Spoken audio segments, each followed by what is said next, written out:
J'ai confiance aux Camerounais. Mais je dis bien qu'il faut qu'il y ait des candidats sérieux, capables de pouvoir gérer cette période que nous avons pour y parvenir à avoir un jeu plus transparent et démocratique. Le comité central de l'UNDP qui s'est réuni est d'abord venu dire que d'accord, il faut que nous participons à l'élection.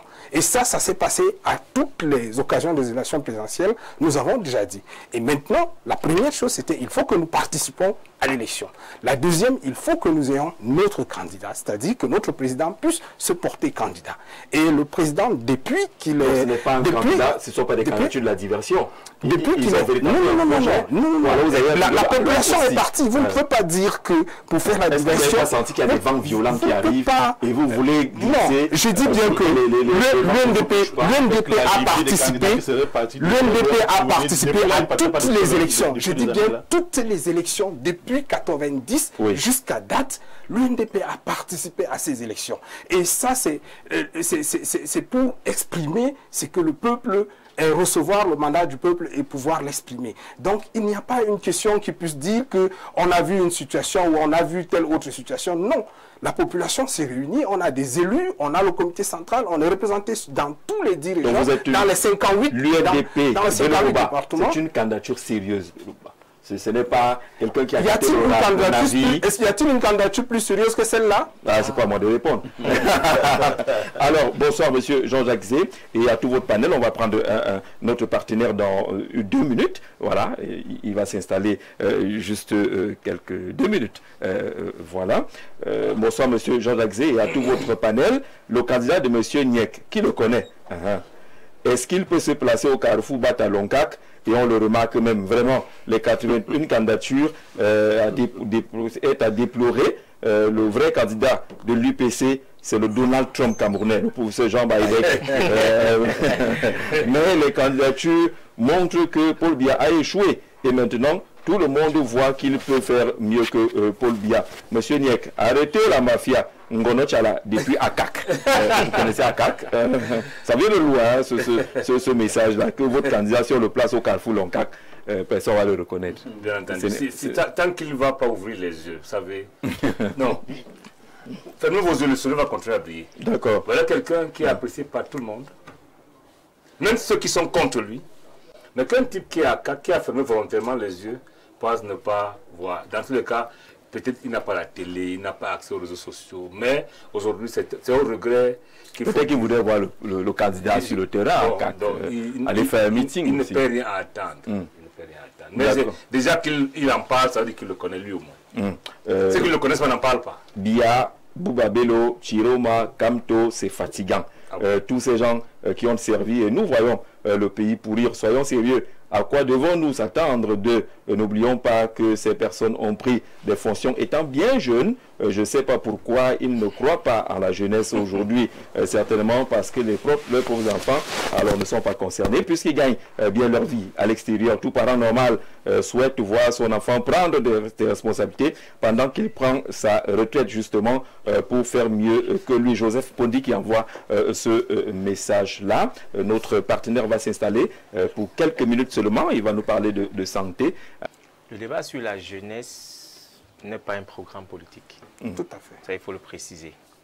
Par contre, il faut également préciser que lorsqu'on a eu à avoir un gouvernement qui aujourd'hui a fait son temps, qui a mené les politiques publiques pendant plus de 43 ans et plus, parce que si on prend le cas effectivement de certains partis, de certains leaders de partis politiques aujourd'hui, on va se rendre compte que ça fait plus de 60 ans qu'ils sont dans le gouvernement. On se pose la question de savoir, est-ce qu'ils ont encore des choses à proposer pour notre pays? Parce que quand on observe... Le NDP dit oui, le RDPC dit oui, vous avez encore des choses à proposer. D'accord, allez-y. Si la réponse est donc pas oui, seulement les deux, il y en a encore également parmi les candidats, d'autres également. Comment se fait-il donc... Comme ils ne sont pas représentés ici, on prend... Voilà, ils sont représentés. Comment se fait-il donc aujourd'hui, après tout ce temps, que ma grand-mère qui soit au village à Yabassi ne puisse pas avoir l'électricité de manière continue, après tous les barrages qu'on dit avoir construits? Comment se fait-il donc que l'aménageur aujourd'hui peine à avoir le manioc dans son panier alors que les choses ont évolué? il faut qu'on soit concret, il faut qu'on soit réaliste et qu'on regarde la réalité en face. Le régime en place a fait son temps. Il est bien évidemment question pour nous d'expérimenter autre chose. Au-delà de l'aspect de l'âge, au-delà de l'aspect de l'âge, il est important que nous connaissions une nouvelle ère. Et cette nouvelle ère, justement, doit venir de l'essence même de ce qui fait le dynamisme d'une population. C'est-à-dire qu'il faut déjà changer la manière de faire. Il faut avoir un regard nouveau sur ce qui doit être fait. Et c'est la raison pour laquelle nous, au Peuple Uni pour l'innovation sociale, nous disons que c'est important donc pour qu'il y ait cette rupture globale de commencer à réfléchir effectivement sur les éléments qu'il faut évidemment changer. Parce que nous sommes pour un changement systémique, pas seulement une alternance politique. Et ce changement-là, nous le mettons sur 3 éléments fondamentaux. Nous le mettons d'abord sur l'identité camerounaise, sur l'unité et sur la souveraineté de notre pays. Identité parce que nous avons besoin de construire un Cameroun au sein duquel chaque Camerounais pourra s'identifier et préciser et dire avec fierté, voici les éléments qui me caractérisent en tant que Camerounais. Parce qu'au départ, et le copanéliste de l'UPC l'a précisé tout à l'heure, notre pays, en 1952, lorsque le Podol Oumniobé faisait son fameux discours à la SDN, à l'ONU, il a précisé que le Cameroun, avant de déclarer son indépendance, devait d'abord opérer cette réunification préalable pour que nous soyons un seul pays, d'où l'unité que nous prenons au sein du PIOS. Cette unité-là devait donc nous permettre d'atteindre une certaine souveraineté. Donc c'était un préalable fondamental pour justement faire en sorte que notre nation soit celle que nous voulions. Ensuite, qu'est-ce que nous avons constaté? 1960, le Cameroun accède à l'indépendance par un décret. Autrement dit, ceux qui ont véritablement lutté, qui ont combattu pour l'indépendance et la souveraineté de notre pays, n'ont pas hérité effectivement de ce pays-là pour pouvoir mener les choses à bien, pour que nous soyons véritablement maîtres de notre destin. Donc ce système ojoulatiste qui est en place depuis 1960 jusqu'à aujourd'hui, doit pouvoir faire la place à une nouvelle vision, à une nouvelle façon de faire. D'accord. Pour que nous puissions qui n'est pas un discours porté par les jeunes, mais vous retrouvez un peu le discours de l'UPC fondamental qui a été évoqué tout à l'heure. Vous avez dit que l'UPC n'est pas l'apanage d'un parti politique. Oui. Moi, je suis modeste en le disant. Maintenant, ce que je voulais vous ajouter, c'est qu'il est malsain de venir ici continuer à dire aux gens qu'on va continuer à faire ce qu'on a fait. Pourquoi? On ne peut pas être à la fois le problème. Ils vont peut-être améliorer. Non, on ne peut pas être le problème et la solution à la fois. C'est injuste. La deuxième chose sur la jeunesse, je pense qu'on ne peut pas écarter ça comme ça, comme ça. On dit pas que le RDP ça vieillit. C'est pas ce qu'on dit. Il y a des gens qui vieillissent. La vie, c'est un état normal. C'est-à-dire que si vous avez 40 ans, 50 ans, et votre père de 90 ans continue à gérer votre vie, c'est 2 choses l'une.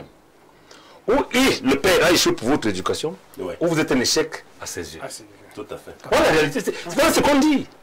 Ce n'est pas un problème d'être vieux et partir, non. Jean-Jacques, vous imaginez que vous, je suppose que vous êtes un chef de famille aujourd'hui. Lorsque vous avez cet âge aujourd'hui que je ne veux pas savoir, dans 40 ans, votre fils aura au moins 40 ans. Vous qui aurez au moins 40 ans plus l'âge que vous aviez en le mettant au monde, vous ne pouvez pas continuer à gérer sa vie. Mais s'il arrive que vous le faites, ça veut dire que ce monsieur a échoué. Et pour vous, il n'a jamais grandi. Voilà le danger. Nous disons ceci. Alors le message c'est pour le RDPC. Bien entendu. C'est pour le RDP aussi. C'est pour le NDP. C'est vrai. Il faut qu'on soit honnête. Sa Majesté Béti. Il a bien dit. Il ne s'agit pas d'un débat sur l'âge. Oui. Il s'agit d'un débat sur la vie. Un manager, nous qui avons fait l'école de management, on nous apprend une chose. Il faut les situations plus gérables, plus facilement gérables que lorsque vous êtes arrivé. C'est-à-dire que le rôle d'un leader, c'est de tout faire pour qu'après lui, puisqu'il y a toujours après lui, qu'il y ait des gens qui puissent travailler facilement, plus facilement que lui. Mais si on pense qu'on fasse toute la terre brûlée, que pour donner l'impression qu'en dehors de nous, il n'y a personne, on va magiser. Parce que je ne peux pas comprendre qu'on soit arrivé à faire ces choses qu'on a faites là. Jean-Jacques, vous imaginez que pour construire un stade seulement, qu'on soit à 10 ans, c'est un coup d'État. Ça veut dire qu'en fait, les jeunes de ce parti, on dit que comme tu ne veux pas partir, on va saboter ton nation. coup d'État scientifique. C'est ça qu'il est question. Et c'est pour ça qu'on dit, pour moi, le président est victime. Il faut le sauver. Et le sauver veut dire quoi? Il y a des groupes de jeunes qui se mobilisent déjà pour lancer un hashtag libérons Paul Biya. Il faut le sauver. Parce qu'il y a deux problèmes. Oui. Il a hérité d'un système qu'il n'a pas bâti. Il a bâti un microsystème qui le prend aujourd'hui en otage. Tout à fait. C'est ça le problème. Parce que je ne pense pas que nous avons vu normal, un bel homme, quelqu'un, un aristocrate accompli, puisse accepter l'humiliation de ne pas aller battre campagne. Parce que je dis, les élections, c'est la rencontre entre un peuple et d'abord un homme, peut-être porté par un parti politique. Il vous a dit que pour la première fois, la candidature a été déclarée par écrit. Ce qu'il ne vous dit pas, c'est qu'il sera très difficile, en prenant comme référentiel 2018, que le président ne se présenta une seule fois pour parler pour Cameroun en dehors de la télé. Et là, c'est là le problème. On n'est pas président pour se reposer. Si on respecte l'institution présidentielle, il faut se poser la question, pourquoi moi, je vais être président de la République? D'accord. En sachant que si on écoute, je finis par là, je vais écouter quelqu'un qui ressemble à Paul Biya, Alassane Ouattara, sur le plan de la mentalité, se plaindre que vous n'imaginez pas les cantines de dossiers qui arrivent chaque soir au bureau, à la maison, et dit pardon. Laissez-moi me reposer. Mais il se ressemble donc. Ce qu'on dit, mais il a décrit une situation de réalité. Oui, c'est la réalité. Qu'un chef d'État est tellement... Moi, j'ai été maire pendant 7 ans. Seulement à ce niveau-là. Seulement les maires. C'est à la sang. Plus jeunes que nous, ils sont arrivés à la tête des mairies et c'est vrai, il dit que vraiment c'est terrible. Imaginez au niveau d'un président de la République. C'est pour ça que j'ai dit il faut sauver le soldat Paul Biya. Je pense que les gens veulent l'humilier, nous ne pouvons pas accepter ça. Eugène, réaction rapide. Oui, Jean-Jacques, je pense que il ne faut pas faire de la divination. Il faut connaître l'âge du chef de l'État. Oui. Et je pense que ce que M. Niek dit, c'est des arguments qu'il peut légitimement convoquer. Ce que moi je refuse de comprendre, c'est souvent quand on veut réduire le RDPC au président de la République. Ah, je ne l'ai pas fait. Et c'est ça, justement, vous ne l'avez pas fait. Vous ne l'avez pas fait. Donc, aussi vrai que son âge, et son état physique, comme d'après ce qu'il nous dit, peut poser problème. Ou alors peut amener à débat. Mais il faut reconnaître que si la bonne gouvernance était au rendez-vous, le RDPC, qui est un parti politique, n'a jamais... Donc elle n'est pas au rendez-vous, la bonne gouvernance. Je suis en train de m'exprimer. Non, le RDPC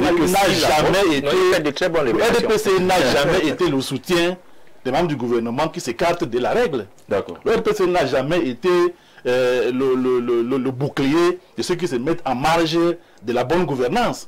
Le chef de l'État lui-même... Il y a tout un gouvernement en prison. Tout à fait. Donc ce n'est pas quelque chose que je révèle en disant que ceux qui sont au chef de l'État, mais qui ne jouent pas franc jeu, ne sont pas amis du RDPC.